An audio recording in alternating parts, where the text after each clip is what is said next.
Glórias a Deus. Vamos abrindo as nossas Bíblias. Evangelho de Jesus segundo escreveu João, capítulo de número 20, em nome de Jesus. Evangelho de Jesus segundo escreveu João, capítulo de número 20. Nós vamos estar lendo a partir do verso de número 12. Quando o pastor Joseph me mandou a mensagem me falando que eu ia estar ministrando hoje, conversei com Deus e falei: Pai,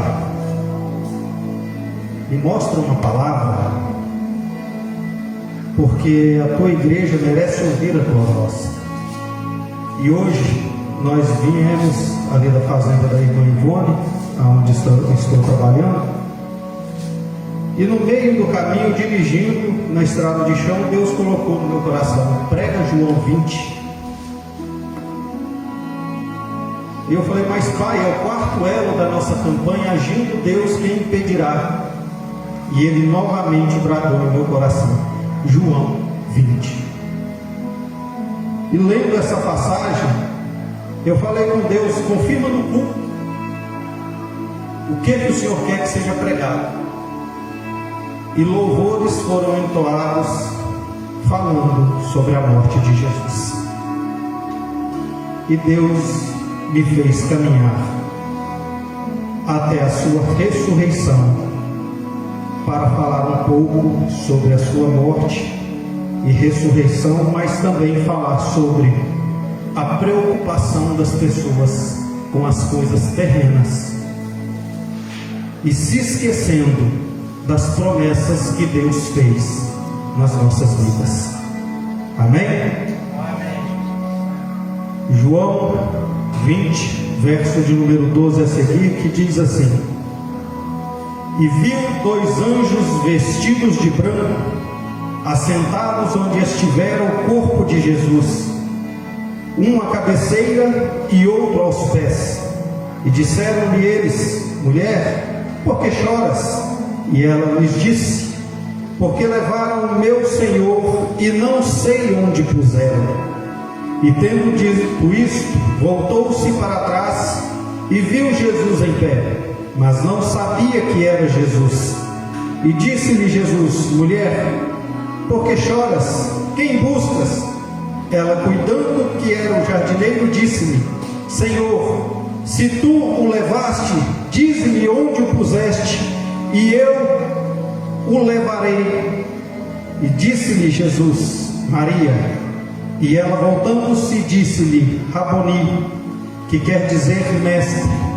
Disse-lhe Jesus: não me detenhas, porque ainda não subi para meu Pai, mas vai para meus irmãos e dize-lhes que eu subo, para que meu Pai e vosso Pai, meu Deus e vosso Deus. Senhor, aqui está a tua palavra, aqui estou, ó Pai, como ferramenta tua sobre esta casa. Te peço, meu Deus, que o Senhor me use, ó Pai querido, para falar com a tua igreja, meu Deus querido, porque eles não precisam ouvir este homem, mas precisam ouvir a tua voz. Te peço que da mesma forma que o Senhor me preparou essa semana, ó Pai querido, para pregar essa mensagem, o Senhor também tenha preparado cada um daqueles que aqui estão para ouvi-la. E também, ó Pai, nas redes sociais, aonde essa mensagem chegar, que o Senhor também opere os seus milagres, em nome de Jesus. Amém, Senhor, amém. Amados, como eu disse, quarto elo da nossa campanha, agindo Deus, quem impedirá?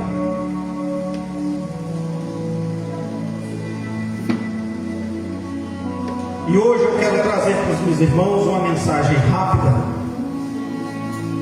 mas peço que seja uma mensagem que edifique e que acrescente mais na vida espiritual de cada um dos irmãos.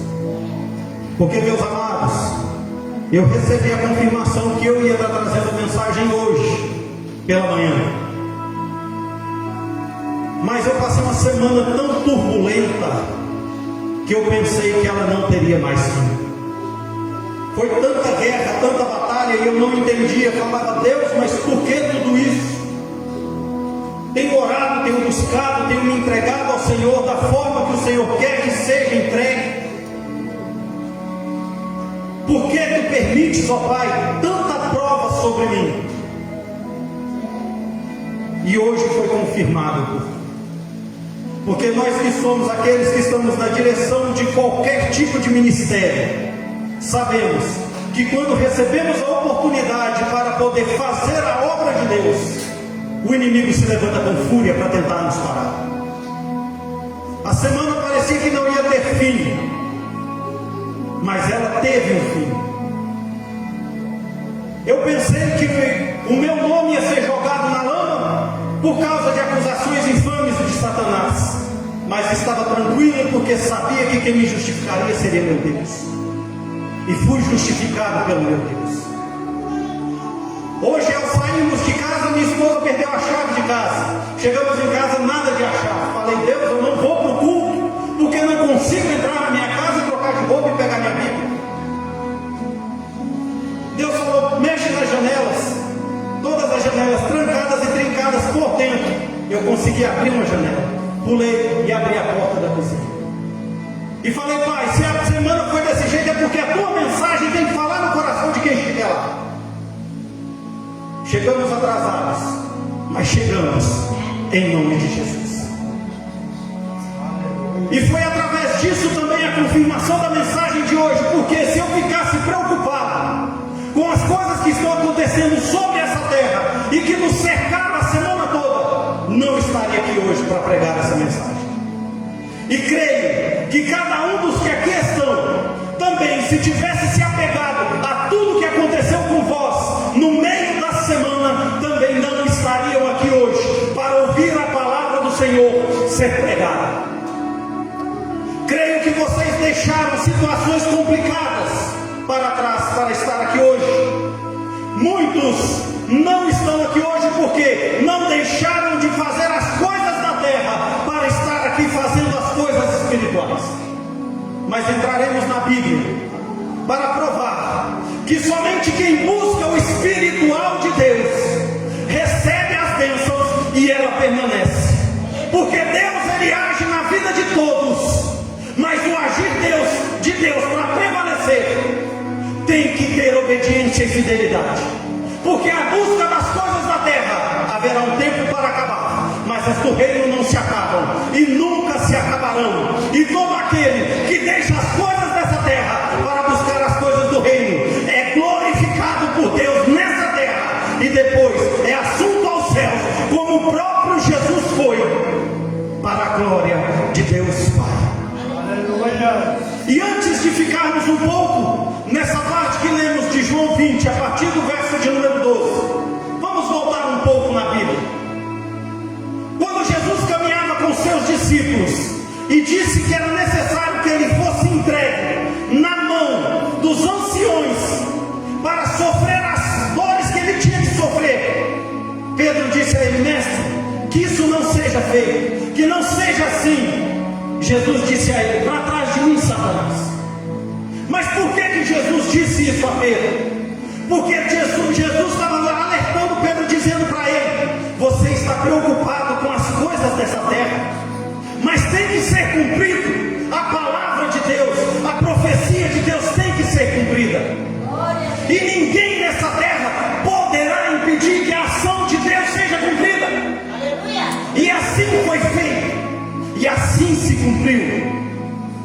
Pouco depois ou pouco antes, me falhou a memória aqui, quando Jesus estava no monte junto com Pedro, Tiago e João, ele é trasladado e é coberto por uma nuvem de fumaça, e é visto com ele também Elias e Moisés.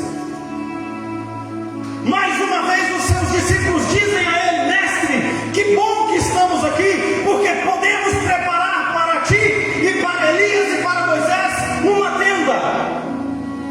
Mais uma vez, preocupados com as coisas da terra, sem contemplar a grandiosidade do momento que está para acontecer, preocupados com as coisas terra. Jesus, no primeiro momento, falava com Pedro e com seus discípulos de algo grandioso que ia acontecer com ele.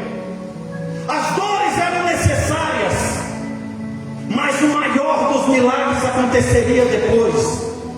Mas o que Pedro está preocupado é com perder a presença física de Jesus, sendo que o físico tem tempo determinado para ser cessado, mas o espiritual não tem.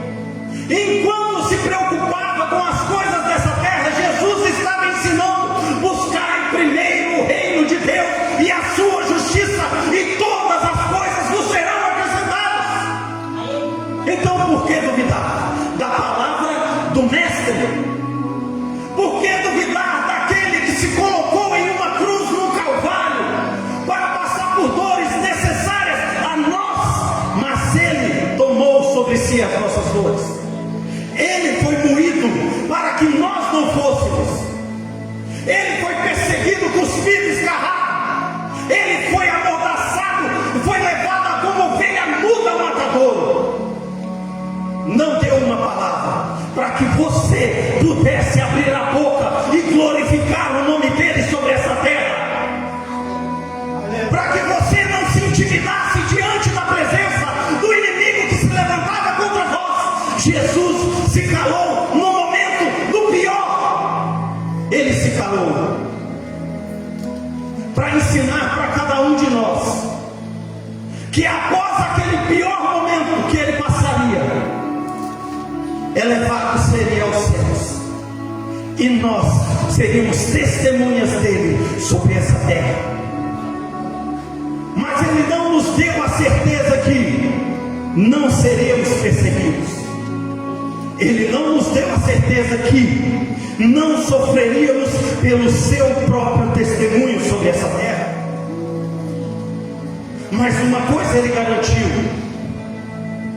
que lhe será dado o mesmo sinal que foi dado ao profeta Jonas. 3 dias no ventre daquele grande peixe. Da mesma forma, Jesus, 3 dias no seio da terra, morto. Mas ao terceiro dia ele ressuscitará. E trouxe para vós um pequeno exemplo dentro da Bíblia. Podia ir mais além, como disse no estudo aqui terça-feira sobre Sadraque, Mesaque, Abednego e Daniel, que não se preocuparam com as coisas terrenas, nem com o melhor do reino, se preocuparam com o seu espiritual, e foram livres da fornalha e também da cova dos leões, por obediência, por fidelidade. Também falei de José, que não se preocupou com a perseguição que estava sobre ele, tanto da sua família, tanto dos seus, como daqueles que se levantaram contra ele perante o caminho. Se preocupou somente com a sua fidelidade a Deus, obediência, porque ele sabia que o agir de Deus na vida dele, independentemente da situação, seria muito maior do que a perseguição que ele sofreria. Os discípulos de Jesus, por mais que duvidaram, por mais que temeram perder o físico de Jesus, quando o viram ressurreto, eles entenderam o tamanho da glória de Deus. Aleluia. Quando Maria chegou ao sepulcro e não viu o corpo de Jesus, e viu aqueles 2 anjos assentados lá, ela não percebeu o tamanho da graça que ela estava tendo, a visão dos anjos de Deus. Ela se preocupou: aonde está o corpo de Jesus? Porque foi honrar a matéria natural, e quando chegou viu o espiritual, mas não percebeu o que estava diante dela. Quando virou as costas, contemplou Jesus, mas pensou que era o jardineiro. E mais uma vez, preocupada com o corpo de Jesus, no terceiro dia, esquecendo-se da promessa que ele fez há pouco tempo atrás, que ele seria crucificado, morto e sepultado, mas no terceiro dia ressuscitaria. Tem se esquecido vós também das promessas que Deus fez para você no passado? Porque as coisas dessa terra estão pesadas demais sobre os teus ombros?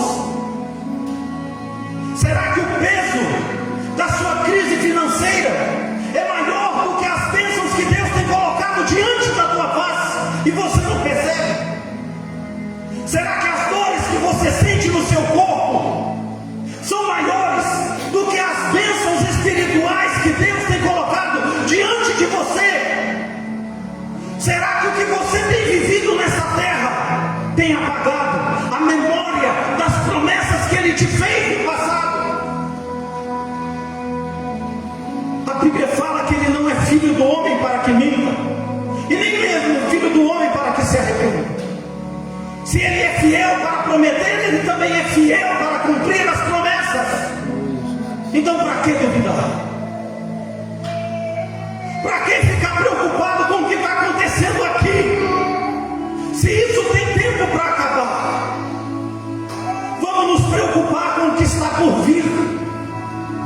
Porque a Bíblia fala em Mateus 24 que o amor de muitos vai se esfriar, mas só aquele que permanecer firme até o fim será salvo.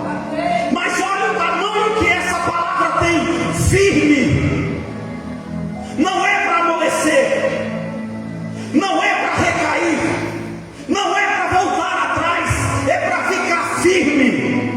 Porque vai vir palavra de dor, vai vir palavra de maldição, vai vir apontamento para você, vão tentar parar o teu ministério, vão tentar parar o teu joelho, vão tentar parar a tua causa, vão tentar parar a tua casa, a tua família, vão tentar parar você, mas Deus não vai permitir, porque aonde o homem fala não, Deus abre a porta e fala sim, e Deus vai te dar sabedoria para você lidar com a palavra negativa sobre a sua vida, e vai confirmar em você tudo aquilo que Ele tem para te entregar, porque foi prometido um ministério saudável, um ministério próspero, uma vida de luta, mas uma vida de vitória, e Deus vai te entregar cada uma delas, porque aonde Ele age, nem o inferno pode impedir o agir de Deus na vida do crente.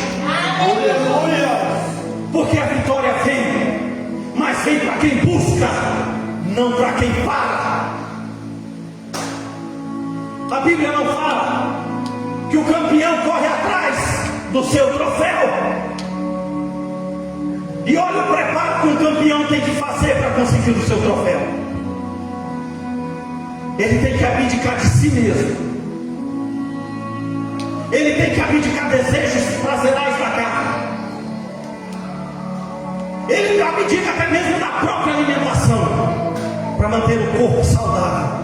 Treinamento dia após dia, luta após luta, mas não desanima, tropeça, cai, machuca, levanta de novo e continua em diante. Por quê? Porque o campeão sabe que só vai vencer o dia que ultrapassar os seus próprios limites. E aonde Deus fala com você, o limite do homem é colocado, mas eu trabalho fora do limite, eu trabalho no inacreditável, eu trabalho no impossível. E se eu te coloquei para trabalhar comigo, você também trabalha no inacreditável de Deus.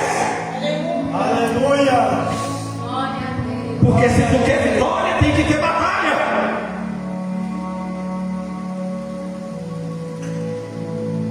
Não existe vitória sem luta. Não existe conquista sem esforço. Não existe um passo atrás do outro se você não tiver capacidade para andar. E se você quer viver o sobrenatural de Deus, põe o pé nas águas turbulentas, desce do barco. Ninguém pode impedir o agir de Deus na sua vida, a não ser você mesmo. somente você tem poder de usurpar aquilo que Deus coloca na tua mão. Aleluia. Ninguém pode tirar de você. Aleluia. Só você mesmo. Em Isaías e em Josué, nós vemos a Bíblia falar quase a mesma coisa. Josué, eu sei que é capítulo 1, verso 9. Isaías me falou a memória onde é que está. Não te mandei eu, esforça-te, tem bom ânimo, porque eu sou o teu Deus e estou contigo por onde quer que andares. E no outro verso fala, eu te sustento com a minha destra fiel. Esforça-te, tem bom ânimo.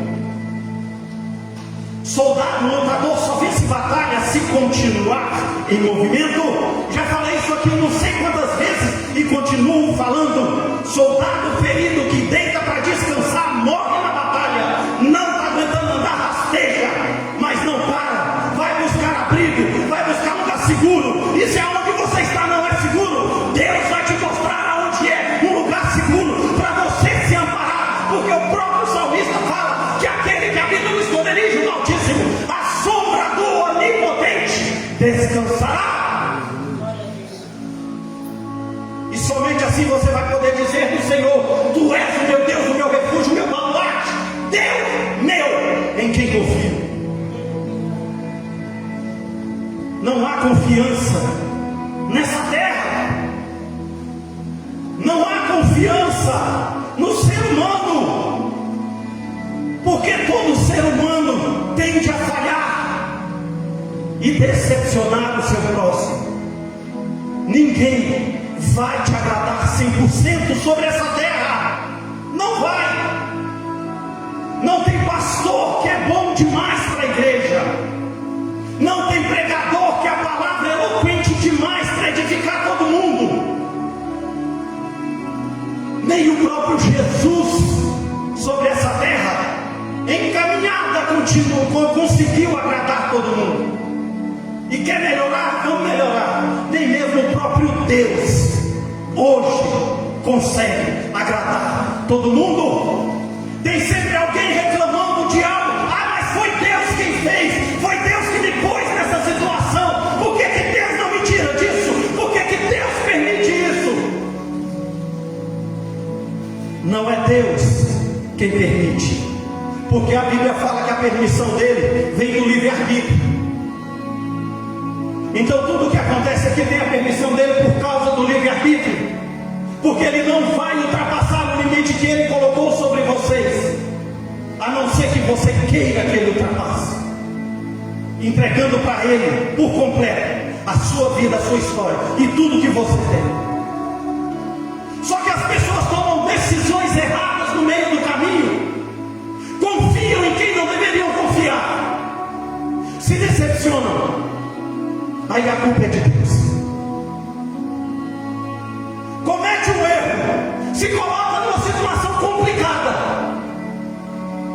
aí procura jogar a culpa em alguém e não consegue, tenta pôr a culpa em outra pessoa, não consegue, aí vai culpar Deus, sendo que foi a própria pessoa que cometeu o erro, tomou a decisão errada. Deixa eu relembrar vocês, toda a consequência vem só depois de uma ação, seja boa ou seja ruim. Se você tomar uma decisão certa ou errada, vai ter consequências. Basta você querer saber qual delas escolher. Se for pelo caminho certo, as consequências que vão vir sobre você vão ser consequências boas. Vai haver levante? Vai, mas Deus vai te justificar. Agora foi para o caminho errado, o levante vai ser tremendo, vai ser dolorido. E olha só o tamanho da dor. Não tem Deus para te justificar, porque é impossível servir a dois senhores. Ou você serve a Deus, ou você serve a Mamon. Mamon é representatividade de tudo que é errado. Tudo que é errado. Quer o sobrenatural de Deus? Firma o pé na caminhada. Não deixa ninguém pôr limite no seu ministério, nem no seu trabalhar com Deus, porque isso só Deus faz por você. Você vai aonde Deus mandar você ir, você vai. Porque se você ficar, Deus vai fazer você ir, por bem ou por mal. Ele vai fazer você ir. Jesus, quando ele foi aos seus discípulos, teve um que falou: só acredito quando eu tocar nas suas chagas e tocar na sua costela. E foi assim que ele conseguiu acreditar em Jesus. Não seja assim. Não seja aquele que vai esperar Jesus voltar para acreditar, porque aí já vai ser tarde demais. Porque quando ele estiver sobre as nuvens, sendo visto pelos quatro ventos dessa terra, ele vai estar recolhendo os céus. Aí não adianta mais dobrar joelho e pedir perdão. Aí não adianta mais falar: Senhor, eu sei que eu errei, mas eu preguei em teu nome, eu curei em teu nome, eu ressuscitei em teu nome. Vai ouvir aquela frase que está escrita aqui na Bíblia: em verdade vos digo, não vos conheço. Fidelidade. Porque se você quer que Deus haja na sua vida, tem que acreditar no inacreditável de Deus. Fique de pé e vamos orar. Oh, glória.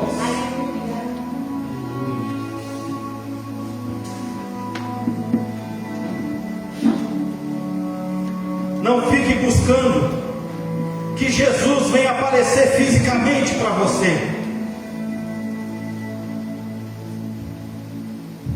porque aquela tumba que ele foi colocado, aquele túmulo que ele foi colocado, há mais de 2024 anos, está vazio. Não foi visto lá dentro nem o corpo dele mais por Maria, nem pelos discípulos que correram até lá, e não será visto por mais ninguém sobre essa terra, porque somente verão agora Jesus em corpo glorioso, assunto sobre as nuvens dos céus. E somente aquele que permaneceu firme na luta até o fim contemplará a casa que ele foi preparar para cada um de nós. Porque o desejo dele é: onde ele está, estejamos nós também. É o quarto elo dessa campanha Agindo Deus, quem impedirá? E a mensagem é: quer as promessas de Deus? Vive as coisas do reino. Quer que as promessas de Deus cumpram-se na sua vida? Procure as coisas do reino, e tudo vos será acrescentado. Não se preocupe com limitações sobre essa terra, porque Deus tem sobrenatural para cada um de nós. Vamos orar. Senhor, meu Deus e meu Pai, oh Jesus, te damos graça, Pai, por mais uma vez o Senhor falar conosco, ó Deus. Primeiramente, o Senhor fala comigo, Pai, sobre esse altar. O Senhor abre os meus olhos toda vez que me abre a oportunidade para ministrar a tua palavra. Em todas as vezes, ó Pai, eu saio edificado pela palavra que o Senhor coloca sobre mim. E sei, meu Deus, que o Senhor também trabalha sobre a vida de cada uma das pessoas que ouve a mensagem do Senhor, tanto presentes aqui dentro da igreja, como também aonde estiverem, ó Pai querido, assistindo essa transmissão. Eu sei, meu Deus, que o Senhor tem dado livramentos Eu sei que o Senhor tem operado milagres. Eu sei que o Senhor tem transformado vidas. Eu sei que o Senhor tem purificado almas. Mesmo, meu Pai querido, que os meus olhos não estejam contemplando, ó Pai querido, eu acredito no sobrenatural do Senhor.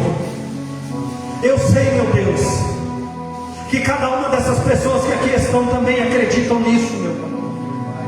Eu sei, meu Deus querido, que o Senhor da tua forma tem trabalhado em cada vida, em cada ministério, tem rompido barreiras, ó Pai, que limitam as pessoas, tanto no físico quanto no mental e também no espiritual, porque somente o Senhor, ó Pai, pode fazer transformação, porque homem nenhum tem poder para fazer um cabelo preto ficar branco, nem branco ficar preto.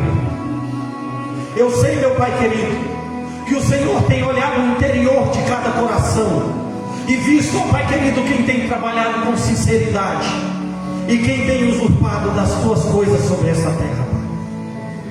Sei, meu Deus querido, que o Senhor tem ido além da nossa visão, livrado-nos, ó Pai querido, de coisas que nós nem pensamos que aconteceriam, mas o Senhor tem nos livrado. E te peço, Deus, continue operando os teus milagres, tanto em mim, na minha família, como também em todos que aqui estão, Pai. Te peço, Pai querido, que o Senhor continue confirmando ministérios, que o Senhor continue levantando, ó Pai, aqueles que têm sede e vontade, ó Pai, de fazer a tua obra, independentemente de onde sejam colocados pelo Senhor. Se for para pregar, Pai, levanta os pregadores. Se for para orar, levanta os intercessores. Se for para ajudar na portaria, aonde quer que seja, Pai, levanta. Porque precisamos, ó Pai, da ajuda do Senhor e daqueles que aqui estão, ó Pai. Em nome de Jesus, eu te peço, trabalha segundo a tua vontade, porque a igreja depende de ti, não do ser humano. Em nome de Jesus, é o que eu te peço e te agradeço, Pai. Amém, Jesus. Amados,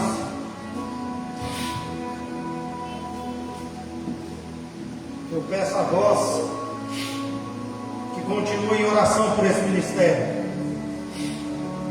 porque Deus tem feito grandes coisas aqui, mas o inimigo está se levantando com fúria cada vez mais. E acreditem, se nós não orarmos, Satanás vai parar muitos ministérios sobre essa terra. Se a gente não prosseguir avante com força e fé, o inimigo vai conseguir o que ele quer, que é calar a boca dos verdadeiros que ainda tem sobre essa terra. Não permitam isso, porque o teu ministério é o que Deus quer sobre essa terra. Não deixe o inimigo parar. Amém? Amém. Amados, domingo, culto da família. Peço a todos que venham, e aqueles irmãos que não vieram hoje, que envie até eles uma mensagem, uma oração, porque eu creio que por mais que tenha coisas importantes a se fazer, nada é mais importante do que vir à casa de Deus, porque a gente tem tempo demais para as coisas lá de fora. São apenas 2 horas para estar na casa de Deus, de 7 às 9, para orar e agradecer a Ele por tudo que Ele faz por nós. E tem muitos que ainda deixam para vir uma vez por semana. Mas será que Jesus vai perdoar? Ser trocado por coisas dessa terra? Porque Ele veio uma vez e ninguém sabe quando Ele vai voltar. Como foi lido aqui hoje, virgens sábias e virgens nécias. Sejamos sábios, porque quando o noivo chegar, nós temos que ter azeite, temos que ter o Espírito Santo de Deus. Estenda as nossas mãos para cá. Que o grande amor de Deus, a graça e a paz do Filho e as doces consolações do Santo Espírito de Deus sejam com todos, não somente hoje, mas para todos sempre. E todos digam amém. Está terminado em nome de Jesus.